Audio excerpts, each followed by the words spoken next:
Walang perpektong motor. O meron ba? Unang beses kong nakita si Monarch Axis 125, ang sabi ko, eto na. Kaya, inuwi ko na.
Si Monarch Axis 125 ay maraming mga positive features. Meron ding mga negatives. At ito ang ilang mga negative features na nakita ko kay Axis 125. Number 1. Maliit at maiksi ang front fender. Kung tuyo ang daan, walang problema. Pero kung basa ang daan, dito nalalabas ang problema. Tumitilamsik ang putik pabalik sa harap ng motor. Kaya ang headlight, horn at signal lights ay puro putik.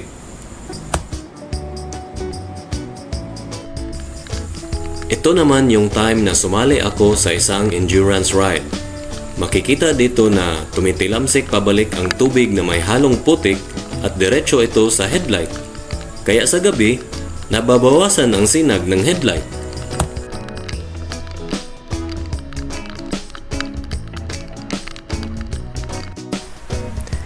Number 2.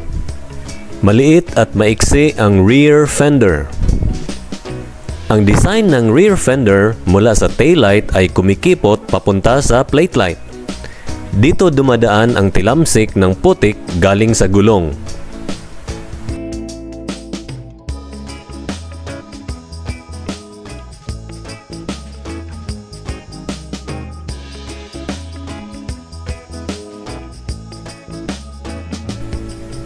Maiksi naman ang fender dito sa may plaka.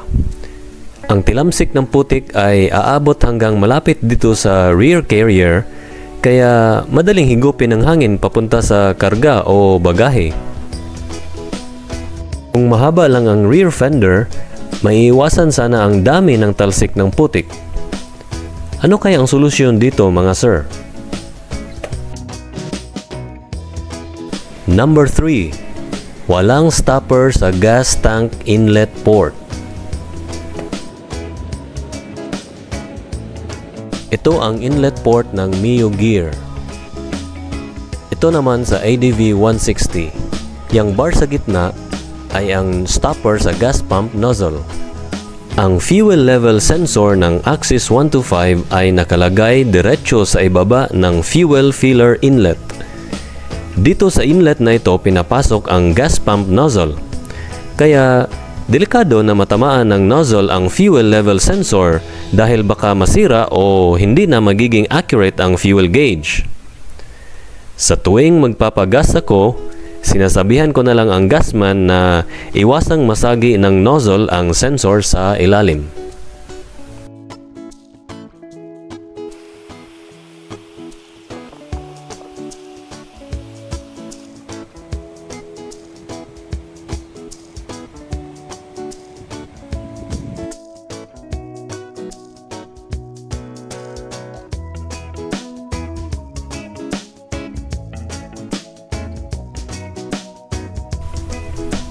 Number 4. Walang utility box. Bago ko binili itong Axis 125, ay tanggap ko na nawala itong U-box. Compared sa ibang semi-automatic 125cc category na mga motor, Disadvantage pa rin ito para sa Axis 125 na walang U-box. Kaya sa ngayon, ang mga tools, air pump at iba ko pang mga gamit ay nakalagay sa backpack o kaya sa isang bag at tinatali ko na lang sa rear carrier. Kayo mga sir, ano mas maganda at bagay kay Axis 125? Soft tail bag, top box, plastic crate, o ano pa?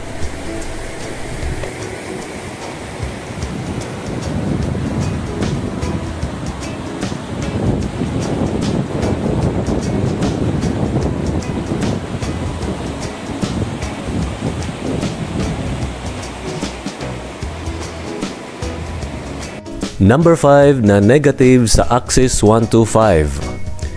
Magkaibang sizes ng gulong.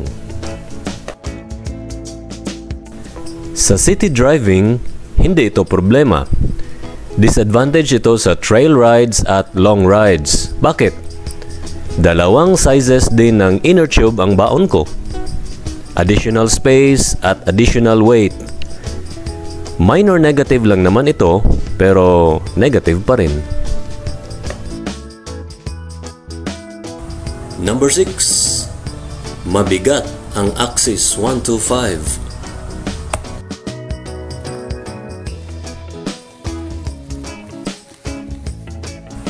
For comparison, ang Honda XRM 125 ay 102 kilos, Yamaha PG1 107 kilos, Suzuki Smash 99 kilos, TVS Neo XR 125 101 kilos, Motorstar MSX 125 90 kilos, Rusi Delta 125 90 kilos, at Raider J Crossover 97 kilos. Base sa user's manual, ang Axis 125 ay 115 kilos dahil halos puro bakal ito. Front fender, front carrier, middle carrier, mabigat ang rear carrier, malaki ang rear shocks, malaki ang swing arm, at lalo na kung naka full tank, tataas din ang center of gravity na pwedeng makaapekto sa balance.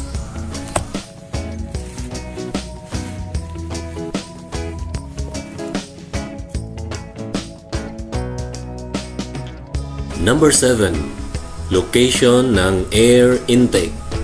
Hindi ito negative kung ikumpara sa ibang motor.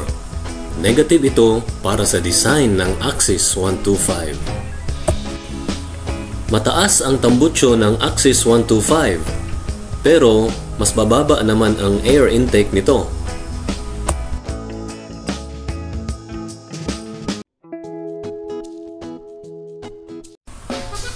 Kung ang level ng tubig ay nasa spindle, safe pa ito. Kung nasa kickstarter at reflector na, warning! Dahan-dahan na lang ang takbo.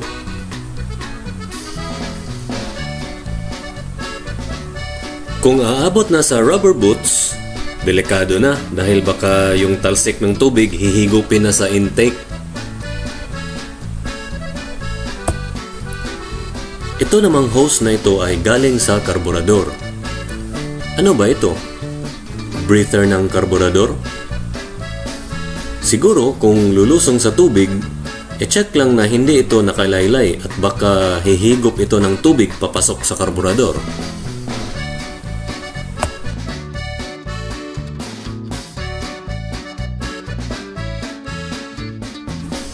Mga sir and ma'am, itong mga negatives na sinasabi ko tungkol sa Axis 125 ay base lamang sa mga obserbasyon ko.